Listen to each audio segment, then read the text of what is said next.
തൃശൂർ പെരിഞ്ഞനത്ത് നിന്ന് 4 മത്സ്യത്തൊഴിലാളികളുമായി മത്സ്യബന്ധനത്തിനായി പോയ ഫൈബർ വഞ്ചി കാണാതായി. ഞായറാഴ്ച പുലർച്ചെ കടലിൽ പോയ വഞ്ചി രാത്രിയിലും തിരികെ എത്താത്തതിനെ തുടർന്നാണ് തെരച്ചിൽ ആരംഭിച്ചത്. സാരംഗ് ഈ വാർത്തയുടെ വിവരങ്ങൾ കൂടി.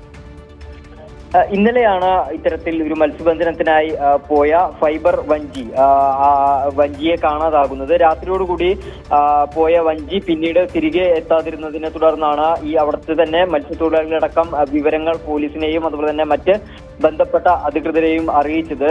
അതോടൊപ്പം തന്നെ അഴീക്കോട് ഫിഷറീസും അതുപോലെ തന്നെ അഴീക്കോട് തീരദേശ പോലീസിന്റെയും നേതൃത്വത്തിൽ വിശദമായ തിരച്ചിൽ നടക്കുന്നുണ്ട്.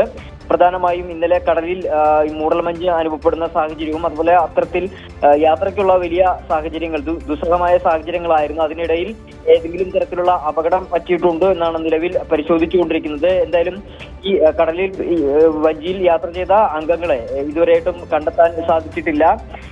എന്തായാലും ഈ പോലീസും അതുപോലെ തന്നെ അഴീക്കോട് തീരദേശ പോലീസും ഫിഷറീസും വിശദമായിട്ടുള്ള പരിശോധനകൾ കടലിൽ ഇറങ്ങിയുള്ള പരിശോധനകൾ നടക്കുന്നുണ്ട്.